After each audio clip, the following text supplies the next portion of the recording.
Hi, this is Ariel from Wadsworth Public Library. And the title of this book chat is True Crime on the Lighter Side, also known as The Heist. I'm going to talk about 3 nonfiction books that all fit easily within the category, each bizarre and wonderful in their own ways. These books are for readers who like autobiographies and memoirs, people who are wary of heavier, more violent true crime, readers who like mysteries without needing them to be tied up too neatly, also anyone who enjoys a dose of outlandish with their everyday. You won't find blood or gore. You'll come across very minimal violence, but you may find your heart racing as you stumble into these high-stakes crime scenes. You may also find yourself having conflicting feelings as you get to know some driven, calculating, fearless criminals who are also bumbling, quirky, and ultimately endearing in moments. I'll start off with The Feather Thief by Kirk Wallace Johnson. So many things I loved about this book. It's without a doubt the best book I read in 2020. Published in 2018, The Feather Thief is subtitled Beauty, Obsession, and the Natural History Heist of the Century. I should mention this crime happened about a decade ago, and there's a lot of the century left, and yet I think the author may not be overstating things here. If you just can't get excited about a natural history heist, let me tell you a little more. The robbery at hand here is a huge haul of dead birds. The birds are old, super rare, and many were collected by Alfred Russel Wallace, a contemporary of Darwin's. Why steal them? Well, in a certain circle, these birds' feathers are incredibly desirable for their use in the Victorian art of salmon fly tying. In other words, making fishing lures for fly fishing so amazingly artful they're not meant to be used to catch actual fish, only to admire for their beauty. So The Feather Thief is this fascinating story about the dark underworld of fly fish tyers, the community surrounding Edwin Rist, the criminal in this story. Essentially, Rist robbed this British Natural History Museum in order to sell feathers off to a bunch of people who weren't especially concerned with where they came from.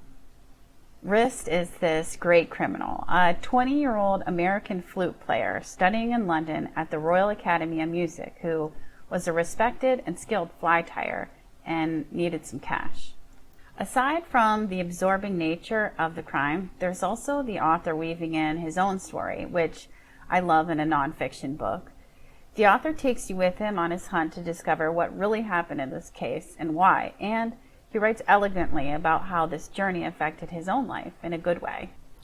You can check out a copy of The Feather Thief at the Wadsworth Public Library, or you can read the ebook or listen to the audiobook through the Ohio Digital Library using the Overdrive or Libby app. American Animals is a quick read about a library crime involving rare books at a university in Kentucky. The book, published in 2020, shares its name with a 2018 docudrama in which the real thieves appear and make commentary. That includes Eric Borsuk, the author of this true crime memoir. This book has everything: aliases, disguises, secretive overseas dealings, betrayal, even an FBI encounter. The story is of a crime that took place in 2004 when a trio of childhood friends, along with a guy the author never liked very much, were in their early college years. The author is a wayward frat boy who, like the others, have slipped into kind of a drug-induced haze in which they spend a year or so planning, but not very well, what they believe is the perfect campus crime, stealing rare books worth millions of dollars. The crime event itself is a wonderful comedy of errors, both hilarious and cringy. I'll warn you though, if you're especially queasy about violence, there is a scene that may make you kind of uncomfortable. At any rate, Borsuk is a capable writer and I enjoyed his pacing. His voice is moody and dark, but it's also a coming-of-age story, so you might expect that. Overall, I'm fascinated by the story of a group of not underprivileged white guys who, lured by the idea of some easy millions, plan and carry out this bumbling crime. And while I haven't seen the movie, I'm also confounded by the irony of these young criminals becoming upstanding movie stars now in their 30s. At any rate, I think the author paints these heisters in a way that makes me feel like I'd have enjoyed hanging out with them at their college parties. But ultimately, this memoir is, unsurprisingly, a cautionary tale. Stop by or call the Wadsworth Public Library to order a print copy of the book through Search Ohio. You can also check out the audiobook of American Animals from the Ohio Digital Library using the Overdrive or Libby app. Finally, if you're intrigued by true crime memoir, you'll love Diamond Doris by Doris Payne with Zelda Lockhart. This book, published in 2019, is subtitled The True Story of the World's Most Notorious Jewel Thief.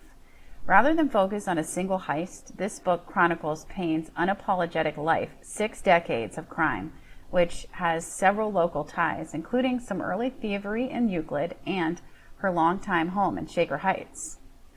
A coal miner's daughter, Payne dreamt of a more glamorous life and set out to make it happen. She chronicles her entire career as a jewelry thief, including a stop at a mall in Akron, and which took her to the fanciest, most expensive jewelry stores all over the world. Paris, Tokyo, Monte Carlo, Zurich, and she stays one step ahead of the law most of the time.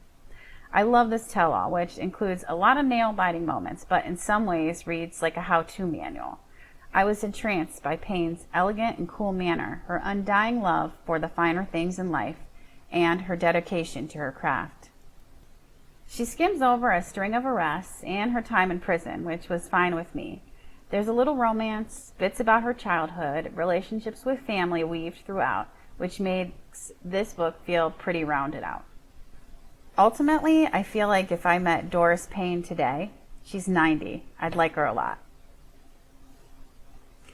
You can find Diamond Doris here at Wadsworth Public Library, shelved in our biography section, or check out the ebook on the Hoopla app, where it's always available, or through the Ohio Digital Library using Overdrive or Libby. Thanks for watching True Crime on the Lighter Side today.